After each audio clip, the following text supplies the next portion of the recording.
What's up, Big 12 Nation? It is Tuesday night in America. That could be only one thing. It is time for another edition of your favorite YouTube Big 12 college football show. That's right. It's the one. It's the only. It is the Biggest 12 with me, your host, Clint Foster. Wherever you are, thanks so much for making us a part of your Tuesday night.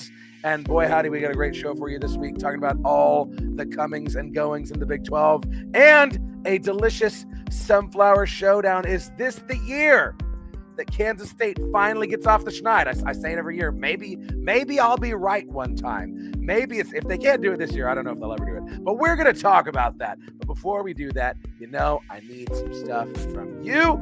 I need you to subscribe to the show, baby. We are 20 subscribers away from 1,000, y'all. You're getting us there. You're doing it. So keep doing it. At Big 12 VOCFB, at TCU VOCFB, really pay attention to that Big 12 one. We're trying to get that to 1,000. Let's make it like an international movement, okay? I want people in like Azerbaijan watching the biggest 12, right? How cool would that be to have like a Cincinnati fan and like not the state of Georgia, but like the country of Georgia. Okay, let's make it happen. But we got to get to 1,000 first. That's when things really start kicking into high gear. So help me do it. Tell your friends, tell your neighbors, tell your enemies, tell your exes, tell your lovers, everybody. Tell everybody. Tell your mailman, all right? Or mail woman, hey, anybody. Also, make sure you follow me on YouTube at Clint_Foster55 and my personal YouTube channel at Clint Foster Creations. Yes, I know.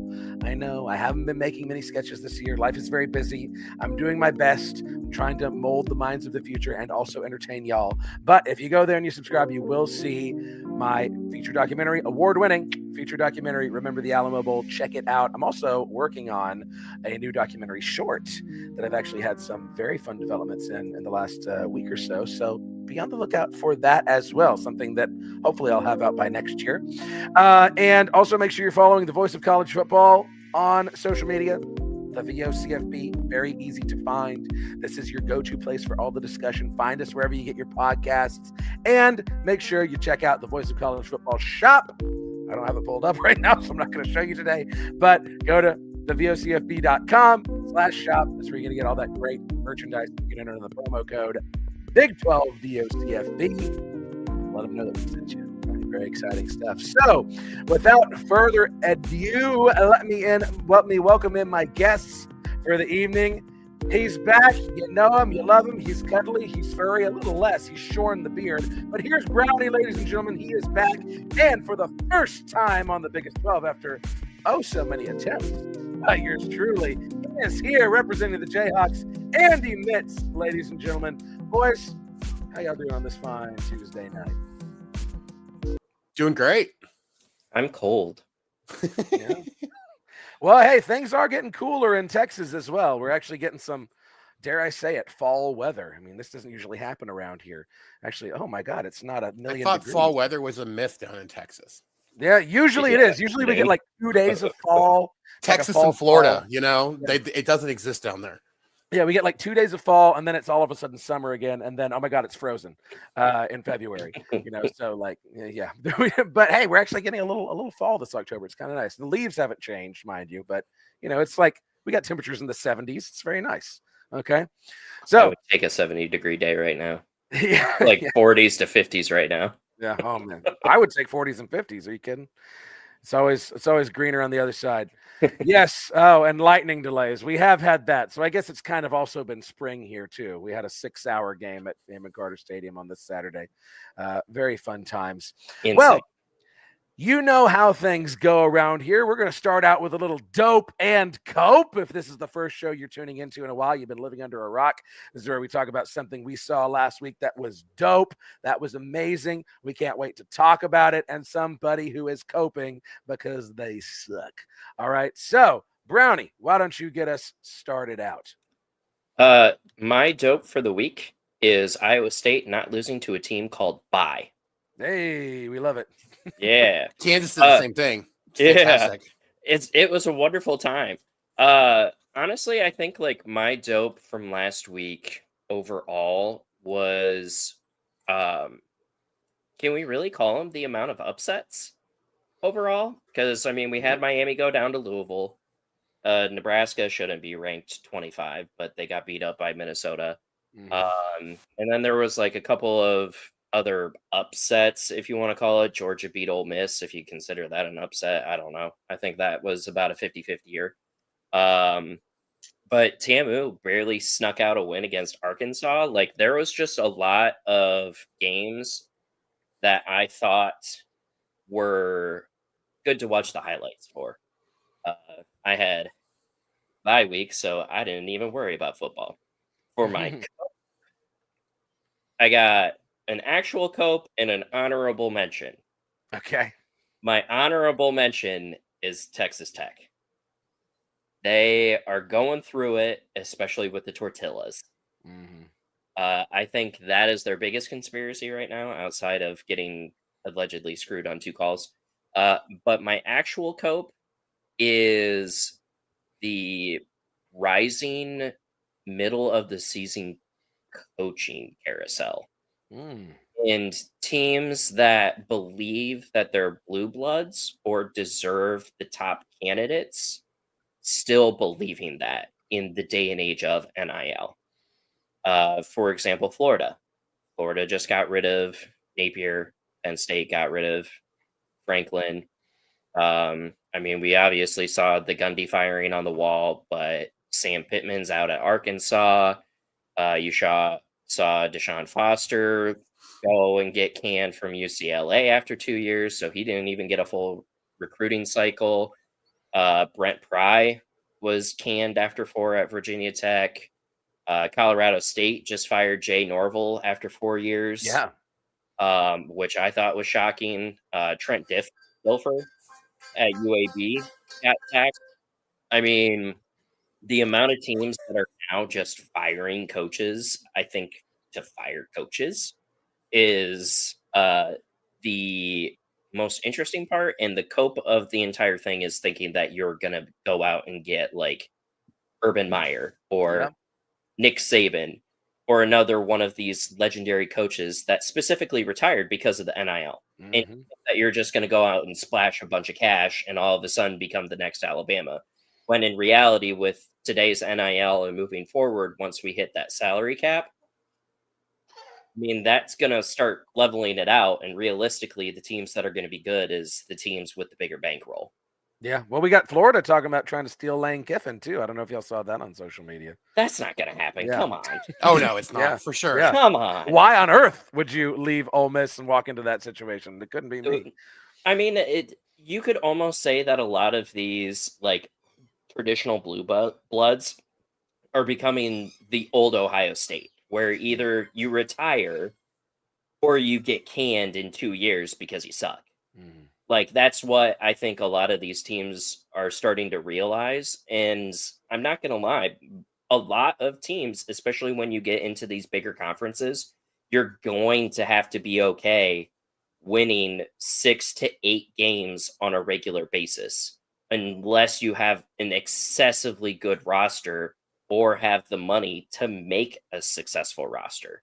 Like that's what it's going to end up being. It's going to become the winner is whoever has the biggest bankroll.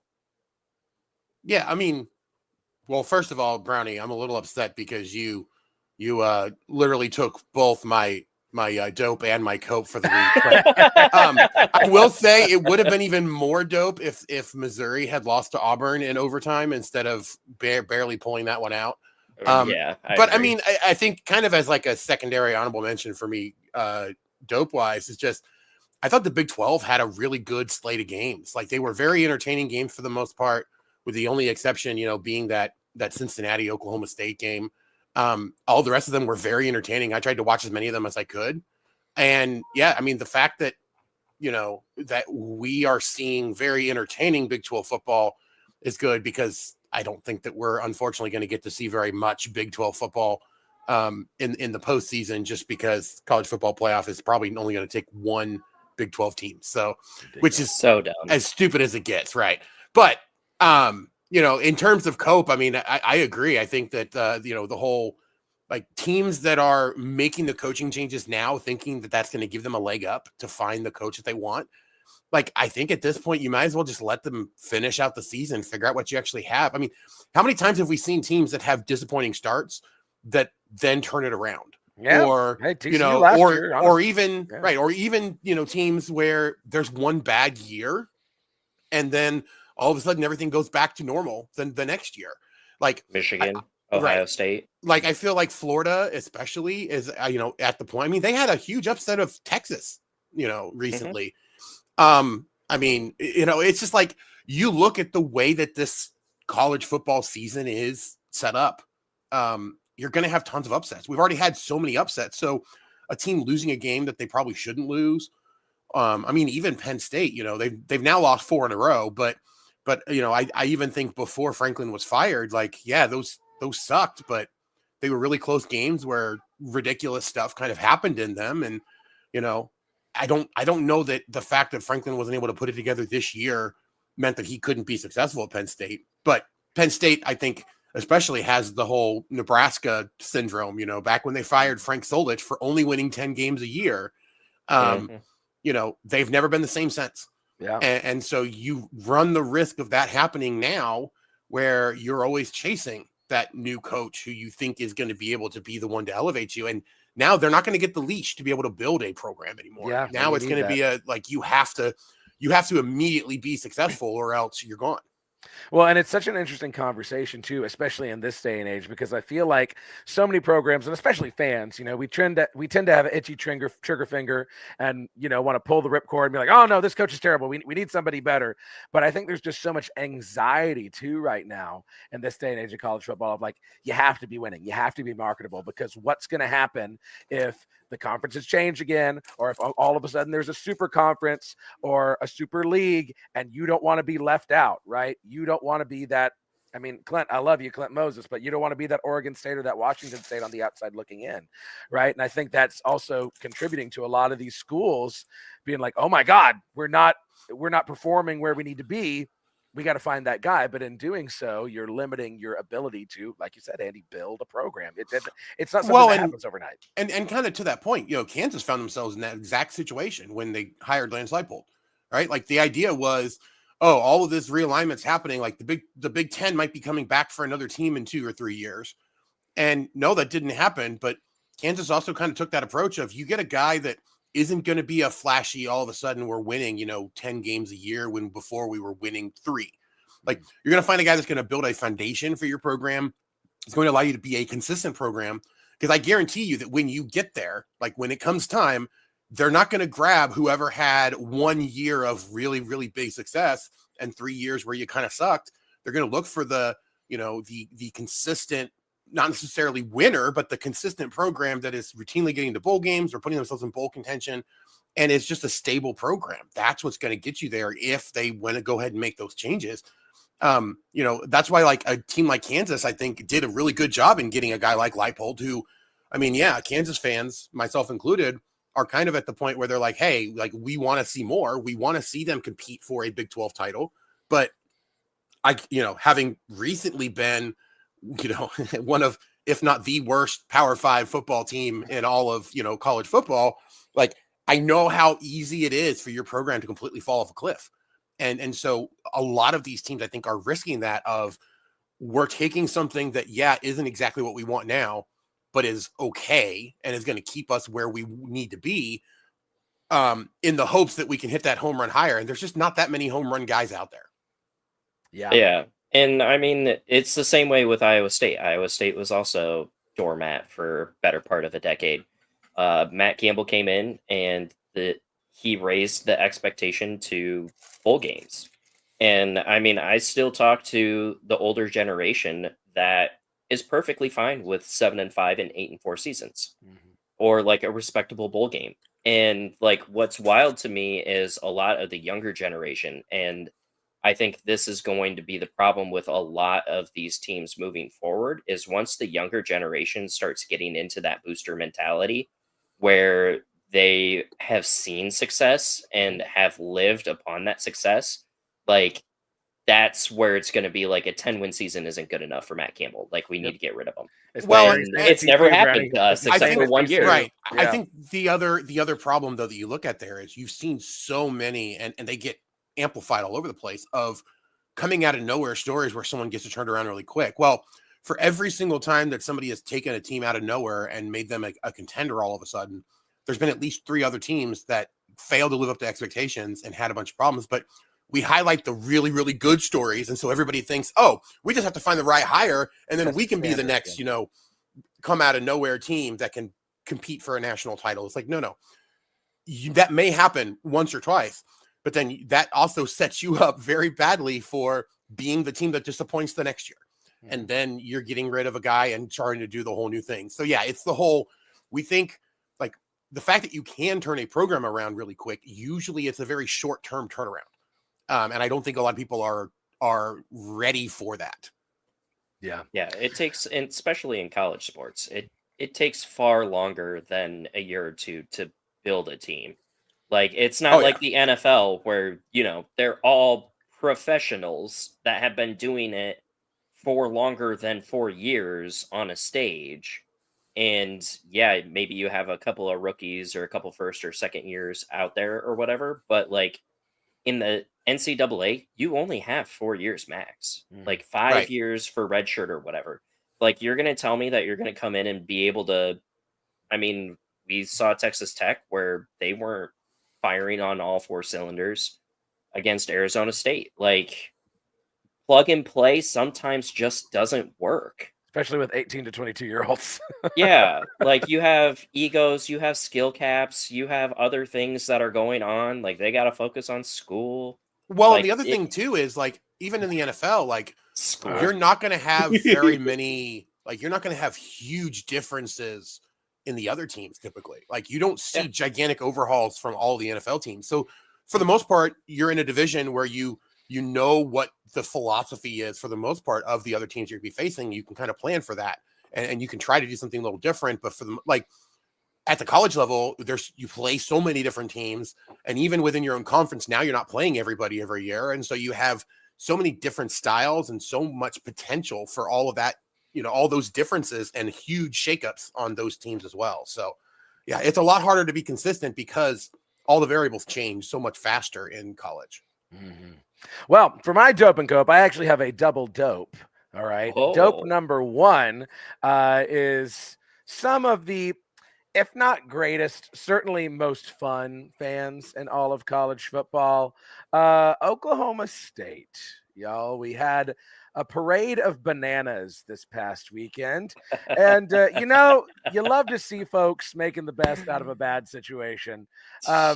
Last week, it was the waving shirts in section 231 or 213 or whatever. And now we have a banana conga line. And, I'm 100% here for it. You love to see Please tell me that this was arranged by Farmhouse or something. I don't know if it was, I don't know who arranged it. Somebody certainly had to arrange it. Yeah. So that's my dope number 1. Dope number 2 is TCU's offensive line actually came to play against Baylor. Now, hey, we tried our dadgum hardest to lose that game after the third lightning delay when there was 4 minutes left on the clock. But for most of that game, it was a dominant performance, and the TCU offensive line played great, and we ran the ball. Holy crap. What do you know? When you give it to Kavorian Barnes, good things happen. It's almost like nobody ever thought of that before. Nobody's ever said such a thing. Frogs rushed for 196 yards and 3 touchdowns. Kavorian Barnes had over 100. And Trent Battle on a beautiful, listen, I'm an offensive coordinator for middle school, but I'm also an offensive line coach, and there's nothing that gets me going quite like a pulling guard, okay? TCU pulled those guards, opened up a hole you could drive a truck through, and Trent Battle went 60 yards for a touchdown. Chef's kiss. That is my dope. Absolutely. We love to see TCU running the ball effectively. My cope goes to College Game Day, man, because what the hell? I'm like, listen, we all know that you've got a contract with SEC, ESPN, but like at least make it appear that you give a damn about the sport that you cover. All right. We got College Game Day has gone to exclusively SEC and Big Ten games. They did not go to the Holy War. this past week. I'm all in for big noon kickoff, right? They went to the Holy War. And then this week, they're going to freaking Vanderbilt for Vanderbilt, Missouri, when they've got literally the number 1 and number 2 teams in FCS, North Dakota State and South Dakota State, playing each other. I mean, like, that show used to be a celebration of college football and college football fans. Now it's just an SEC propaganda hour. And I can't stand it. I cannot stand it. Join the club. Yeah. Yeah. No, I am all big noon now. Yeah. That and TNT. I have absolutely loved what TNT has done with their Big 12 coverage. It's been absolutely fantastic. I know that Philip over on the 10-12 podcast has been a huge proponent of what they have done. And I mean, it's must-watch football or must-watch TV now if you care at all about the Big 12, because they dive into those storylines. They really pay attention to the Big 12, and they cover it the way that ESPN covers the SEC, which isn't something that we're used to seeing, and it's absolutely fantastic. Somebody needs to. The hype, man. We got to get the hype. Yeah. All right. Quick word about Voice of College Football bets, and then we're coming at you with our previews for the week. College football is even more exciting when you've got some action on the line, and the games are even better when you're cashing in. And the Voice of College Football is the place to be to get the greatest value. Start with my picks. 75% against the money line, 58% against the spread, and I've got a 40-plus year track record. 11-0 in the college football playoff for me last year against the money line, 8-3 against the spread. And I'm just the warm-up act. Steve Merrill of Wager Talk is our ace in the hole, show stopper. 7 years with the Voice of College Football, over 30 years in the industry. Steve gives us analysis on all the big games, but you can't miss Steve's weekly under-the-radar pick. 28-12 against the spread the last 3 years. You also get picks from some of our top analysts here at the Voice of College Football, including Corey Bratta, Matt Zemek, and Steve Dace. Check out those numbers. Become a YouTube or Patreon member for just $99 per month. Go to the main channel on YouTube, click join, and then select the betting tier. Do the same thing on Patreon. Make 2025 a winner now. Good call, Clint. You can be okay. Yeah. Anyway, so moving on to the previews for the week. We're gonna save the morning game until the end because, let's be honest, this is the game of the week. Okay, let's not get it twisted. So we're gonna start out with Brownie's squad. Okay, here's the deal. BYU is for real. If you didn't know, now you know. Okay, BYU is legit. They're a very good team, but I'm gonna tell you something. At Iowa State at 2:30, buddy, I'm not saying Iowa State's going to win this game, but this has upset written all over it. This has Iowa State just ruined your undefeated season written all over it. Okay, Brownie, should we believe in the Cyclones, or is it going to be all BYU? I am going to make a bold prediction by saying that this game is going to be done by halftime. Okay. Because BYU is going to be up 24-0. That's not where I thought you were going with that.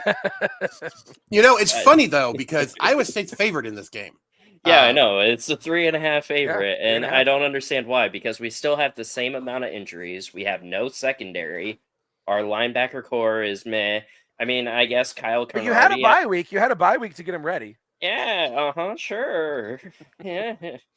I mean, zero faith. It's the same idea, though, of, you know, anytime you come off of a big rivalry game, the next week there's going to be somewhat of a letdown, especially since BYU is going on the road after having just been at home against Utah.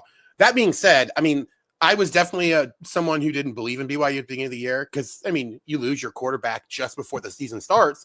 And, you know, you're playing a true freshman quarterback. Like, what do you expect there? Obviously, BYU's been a lot better because the quarterback is a complete baller. And so, like, I'm excited to kind of see what BYU is able to do. And if it's not going to be Texas Tech, you know, that's representing the Big 12, then BYU, I think, is going to be able to do that fairly well. This is going to be a tough spot for them, though. I do think that BYU probably does win this game just because I do think that BYU is probably the better team. But, I mean, Iowa State is very tough at home. It's very difficult to beat them. The only thing that – and BYU – doesn't really have a lot of weapons that can do the thing that typically does Iowa State in at home, which is deep threats. BYU has a couple guys that potentially could, but not consistently. You know, teams that have consistently beat Iowa State would be like, you know, Kansas having tons of deep threats the last couple of years. That's why, you know, they've won the last few years against Iowa State, even up in Ames. Iowa State has had that kind of trouble. BYU just doesn't have that consistently. BYU does have a really good run game, though. Yep. And so the real question is just going to be, scares me the most. right, is Iowa State going to be able to stop that running game? They've struggled somewhat recently, and I think, they can't do what they tried to do against Cincinnati. Like, but that's the thing that also kind of gives me a little bit of hope, right? You look at what happened against Cincinnati. They completely sold out on helping with the pass in the first half because they were dealing with those injuries. The second half, Cincinnati basically didn't do much because Iowa State, really kind of buckled down and stopped the run, or tried to stop the run, and was fairly successful. That turned it into a game. That turned it into an opportunity for Iowa State to win that game on the road. So I think it's going to be a great game. I think it's going to be a very entertaining game, and it has an opportunity to be the closest game of the entire slate. For sure. Yeah, for sure. I think the real difference maker here is BYU's defense, right? Because BYU plays stellar defense. They've got outstanding linebackers. If Rocco Becht and if those tight ends, right, can move the ball and can score, right, then things could get interesting. All right. But I think that, BYU is the better team on paper. It's college football and it's Ames and things could, we got Dishfish calling for an Iowa State blowout in the chat. We got Clint Moses picking Iowa State. Bearcat fan, I see you picking BYU. I do think this game will be close. I think a 3-point line is fair. Whoever gets the 17 first wins. Yeah, you may be right about that. Actually, it's kind of funny because I'm saying hammer the over on this game. I think it's going to be a lot of scoring. I mean, you think it's going to be high scoring? I just think there's going to be a lot of scoring. I think that BYU is going to get some big chunk plays, and I think that Iowa State's going to have a few of them as well. I would not be shocked if you had 3 scores that were 60 yards or more on a single play. Yeah.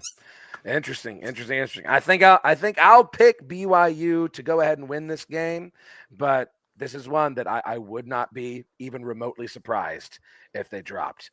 All right, moving on. Man, this line is something else. Yeah. Texas Tech hosts Oklahoma State, 38.5-point favorites. Oh, they're covering that. Yeah, you think they can cover, Andy? They might cover that by halftime. Yeah. I was gonna say they're covering that for sure. I find it interesting that the total on this game is 56.5. Like with a 38.5 spread. Right. I feel like that's only 18-point difference. So what they're saying is that Oklahoma State's going to score 9. Yeah. I think that even that's going to be, helpful. Or I should say, actually, I think Oklahoma State will probably get some garbage points. But this is one that Texas Tech could easily score, 70 points on their own. And, by the end of the third quarter. Yeah. It's a get back game after Arizona State. I would not want to be. I would not want to be Doug Meacham on Saturday. Yeah, I would not want to be pissed. Mean. I guarantee you that there's going to be at least 2 personal fouls against Texas Tech that game. Yeah, almost guarantee it. Oklahoma State's only hope maybe if every Cowboy fan smuggles in a packet of tortillas and starts throwing them on the field all throughout the game, leads the team in total offense. I'm not saying that's a good strategy, but I'm not opposed to it. Yeah, that may be their only hope. I'm advocating for it. I want to see it happen. I want people in orange throwing tortillas. That or Texas Tech fans get upset enough about being told not to throw tortillas at all. They start throwing car batteries and grand pianos. Everything, all game long. Yeah. And pocket knives, right, Andy? Yeah. Yeah. I actually already talked about that on my podcast. And look, the only thing I will say about that at this point is that the Big 12 was very adamant about that going away as quickly as possible, regardless of what actually happened. So, yeah. All right, moving on to another semi-interesting game. I think Cincinnati covers this spread. Cincinnati hosting Baylor at home. Baylor's not looking good, really, at all at this point in the season, and Cincinnati is on quite the tear. I like the Bearcats at home. Yeah, again, this is one where I think the line is way too small. Yeah. I think Cincinnati covers this one easily. This is the game that I think could be over by halftime. I don't think Baylor is anywhere near as good as they're getting the credit for this year.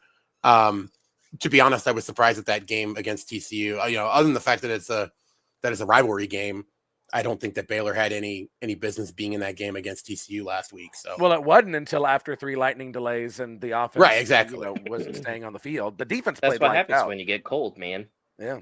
Yeah. You know what? Actually, Kansas getting their upset of Oklahoma a couple years or right before Oklahoma left, like that was a similar situation. You had a lightning delay, and then they were, the game completely changed after that. So, yeah, I mean, I understand how that works. I just don't think that Baylor's that good. Like we all thought they were going to be, but there was definitely some signs showing, especially early in the year. And Cincinnati has been probably the biggest surprise of the Big 12 this year. I think the fact that, I said it on the 10-12, actually. I do think that Thorsby is the best chance that the Big 12 has for a Heisman candidate this year, with the way that he's played. And, he's basically done everything that you expect a guy to do in that situation. So, I think Cincinnati wins this one easily. Big difference maker in this game to me. And then I want to hear your take, Brownie, as well. Baylor's defensive front seven is not particularly good. I think Cincinnati is going to absolutely bully them on the ground. I think they're going to run over, around, and through them. Brownie, what's your take? My seat's feeling warm, so I must be in Dave Aranda's seat. Yeah. Because I really don't see them coming out and pulling out this win. I think if they would have shown a better performance last week, I might have been a little bit more concerned for Cincinnati. But I feel like this one for Cincinnati needs to really be a fully figure out what we want to do moving forward with all of our offensive and defensive pieces. Because after this game, you got Utah, you got Arizona, you got BYU and TCU. Like 3 of those 4 games is going to be tough, and you need to be sound and you need to be set. And if this game is in fact over by halftime, or if you feel like you have it in the bag in the 3rd or 4th quarter, you need to pull the starters. Like you need to get them out. You need to keep them fresh. Like you don't need to pull an Iowa State where you're up by like 20 points and your 2 corners decide to murder their ACLs. Yep. Right? Over pointless reps. Like we're now to the point of the season that you need to start thinking longevity and like post season, not like right now. 4.5, I think, is extremely generous for anybody trying to bet the points. So yeah, I for sure think that they're covering. Yeah. Yeah. Bearcat fan. Even he was surprised by Cincinnati this year. Yeah, I'd say so. All right. The Frogs played a lot better against Baylor. I'm still not ready to call this a great team, right? And we have struggled mightily in Morgantown historically. I don't think we're winning this by 2 touchdowns. I do think that West Virginia is bad enough that we should win this game. I'm prepared to pick us to win this game, but I don't think we cover. I think it's uncomfortable. I think it's an escape. Am I wrong to think that, or am I being too hard on the Frogs? Is Khalil Wilkins still starting? Did he West start? Virginia? Yeah. He's like probably the second coming of Pat White, if I'm being brutally honest. He's 100% a Rich Rod guy. Yeah, Khalil Wilkins looks. Yeah, West Virginia quarterback Nico Marchiol not expected to play for the rest of the season. Oh, so yeah, he had a pretty significant injury. Yeah, so I mean, with Khalil Wilkins, Wilkins, you're gonna see a lot of RPO, read option, a lot of quarterback run play. It reminds me a lot of the Pat White days. I think that TCU has it covered. Obviously, Hoover is an extremely capable quarterback of leading any team. Well, he is at home. I don't know about on the road this year, but he is at home. I mean, it's your offensive line that concerns me. Yeah. Keep Hoover's butt off of the turf, and you guys have it in the bag. I think 15.5 is a lot.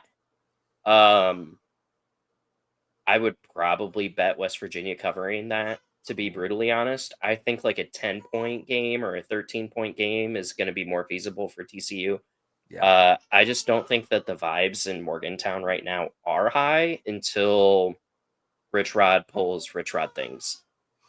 Yeah, I mean, quarterback switch, I think it really just comes down to when is it going to click, right? Like, Mhm. The issue though is that for it clicking for them, that's not going to like get them the opportunity to win games. It's instead of losing by 28, do they lose by 14? Yeah. Because this is a very, very bad West Virginia team this year. I honestly, I'm a little shocked with how bad they are. I thought they would be a little bit better than this. That being said, I mean, I think 15.5 seems like it's a lot. But if you look at West Virginia, I think that says a lot more about West Virginia than it does about TCU. I don't know that I'm necessarily that high on TCU this year even, but I'm that far down on West Virginia. Yeah. And so, I mean, I think TCU covers this one. I just don't know, I feel like they've got a 17-point win in them. Yeah, I mean, the thing is, if we play like we're capable of playing, then yeah, we should cover. But that's why a lot of Frog fans have had their frustrations with the current coaching staff. Is you feel like you are as talented or more talented than every single team you line up against. It's a matter of, are you playing disciplined? Are you playing with a chip on your shoulder? Are you playing physical? Right. And more often than not, TCU is not doing those things. TCU did not do those things against Kansas State. They were not focused. They were not physical. They were not disciplined. Right. If you go out and, I mean, I really feel like even if we play like Kansas State level ball, we can probably still escape from West Virginia because, like you say, they're not very good. And our defense has been playing very well. Cornerbacks have had their issues at times, but we've stopped the run very effectively. This may be Sonny Dykes' best defense that he's had since he's been here. Thank you, Andy Avalos, for that one. But yeah, it's just can the offensive line protect? Can we run the ball when we need to run the ball? Can we continue to call run plays beyond 10 minutes in the third quarter, right? Can we get the ball to Eric McAllister? It's those simple questions that, like, can you put your players in a position to succeid? Well, fortunately, West Virginia can't pass. So your corners are saved for another day. All right. So moving on to Houston at Arizona State. Houston is so interesting this year. They appear to be just a little bit ahead of schedule. I don't see them winning in Tempe. That has been a very tough place to get a win this year. Give me the Sun Devils as 7.5-point favorites. What do y'all think? I think Houston covers this at least. Yeah. I actually feel like they have a good shot at winning this one. They've been very surprising to me. I think they played a lot better. And Arizona State, sure, they beat Texas Tech last week, but man, there was a lot that had to go their way in that game. They had a lot of issues in that game potentially. Well, that's true of their TCU game too. That's true of a lot of their games at home. And so, like, it feels like Arizona State in some way, it's been difficult to win there. But I think at least a portion of that has been, hey, they've been very fortunate at home as well. At some point, that luck's going to run out. I feel like this is the spot after the gigantic win over Texas Tech that they have a letdown game, and Houston's there to take advantage. I think Houston is a team that, like I said, that is much better than I gave them credit for coming into the year. I think they're much better than anybody expected them to be coming into the year, to be honest. I mean, we talked about how, Cincinnati surprised Bearcat fans. I think Houston fans are also surprised by how good their team is this year. So I feel like this is a team that could go in and could get that huge upset over Arizona State and could throw a gigantic wrench in the Big 12 standings. That would be juicy. You see it, Brownie? I honestly think that this game is actually going to go to overtime and be decided by a missed field goal or something. When you look at both of these teams and you look at their games, their comparable opponent is at home versus Texas Tech, right? Mm-hmm. Arizona State 26-22 had to have a lot of stuff go their way, had a few calls that, according to my Texas Tech friends, were excessively questionable, to the point where they probably bought all of the tinfoil in Lubbock. And then there's Houston, who lost 35-11. If we really go back to the tape, when you compare the two games, I think that there's going to be a lot of similarities between the two games. I think Houston just had a couple of things go wrong, where Arizona State got the benefit of the doubt when it went wrong, right? I'm not saying that ASU got bailed out, but like, I feel like that was the huge difference when you do the comparable matchup. So I think that this is going to go down to overtime, and somebody's kicker is going to make an entire fan base in the Big 12 pissed off. Because I think it's going to come down to a missed field goal. Hey, I like the upset picks. I like the overtimes picks, but I just got one question for y'all. Who on Houston's roster is going to cover Jordan Tyson? Good question. Yeah, that's my only qualm with all of that. You might as well just put a safety like 30 yards deep and just tell him that he Just double covers. him. I mean, yeah, you could double him. Yeah. I mean, I think it really comes down to it's not necessarily about covering him; it's about game planning around him. I do think that there are definitely things that Houston can do to minimize the impact and keep Arizona State from being able to go back to him every single time. I mean, look, Arizona State has had some issues in the past with being able to take full advantage of that. So, I mean, yeah, it's a difficult one to pick for sure. I don't know. I just feel like Arizona State is at the point now where they've been getting advantage in those 50-50 calls that have really been going their way for the vast majority of the season so far. It feels like it's time. It's going to run out at some point. The question is, does it run out here? Or does it run out in the next few weeks? Yeah. Hey, yes. Arizona State and BYU both potentially on upset alert this week. There you have it. Okay, let's look ahead to Colorado at Utah, the nightcap of the evening. Utah, a 13.5-point favorite at home. I think Utah is very clearly the better team between these two. I do think Utah wins this game and a bounce back after BYU. But let me say this. I've not been overly impressed with Devin Dampier this season. Am I wrong in thinking that, boys? Because he's buns. Yeah. I called it at the beginning of the season that Devin Dampier is going to be average. Yeah, he has looked average. Yeah. Here's the thing, though. Colorado, to be honest, I think has been worse. And I honestly don't know how they've won 3 games so far. Hey, listen. We had a lot of injuries. And honestly, our defense could... I mean, our defense... could but that's also one look good. But that's also one that now that I'm remembering that, like, that's one that they shouldn't. There was some issues with calls in that one as well. So not a fan of Big 12 refs that week. Any week, but I mean that feels like it's the only way Colorado stays in this game is by the refs helping them out, because Utah is clearly the better team. Their defense is so much better than anything Colorado does out there. My gosh. Yeah. Right? This is one that should be over. Like, this is one that could probably be like 10-0 at halftime and feel like it's over, because Colorado shouldn't really be able to do anything offensively. It's also, but isn't it? Am I wrong in saying this is kind of a rivalry game? It's kind of a semi-rivalry game. Kind of. I mean, they both came from the Pac-12, so yeah, it's as close to a rivalry game as you're going to get, because they both came into the Pac-12 together. But I don't think it's anywhere near most of the rivalries that we see in the Big 12 these days. Yeah, I was going to say, I don't think that Utah would even consider Colorado a rival. I think that they would probably consider, obviously, like BYU and probably the Arizona schools more of a rival. I mean, hell, they probably consider TCU more of a rival than they do Colorado. Historically, sure, yeah. Yeah. Absolutely. So, I don't know. This game does not move me at all. I think Utah definitely covers this thing, as much as I would love Colorado to put up a fight. But, I mean... Yeah, I'm all for get lucky. Huge upsets. Like, I love to see upsets. That's kind of my favorite thing about college football, is that we see so many of them. But I would love this one to be an upset, Andy. Yeah, no, this one would be great, but I just don't think it's going to even be close. Yeah. Well, we said this one might be a rivalry, but there ain't no doubt that this next game's a rivalry. It's the game of the week, people. There it is right there. Jayhawks and Wildcats. Kansas State at Kansas. Kansas is a 2.5-point favorite at home for the 11 a.m. game. They have not beaten Kansas State since 2008.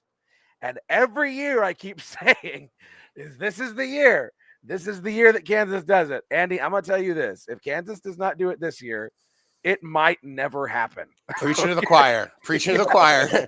Look, I've been the same way. It's like every year I talk myself into thinking that it's going to be the year that it happens, and it just hasn't happened. So Yeah, no, I agree. This has to be the year that it happens, because if it doesn't, then I'm a little worried.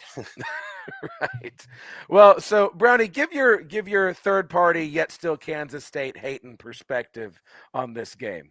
Oh, I would absolutely love to. First of all, Mr. Daniels is more of a quarterback than Avery Johnson ever will be, Sure. which is not saying a lot, but it's something. I was gonna say that's a pretty low bar. I know.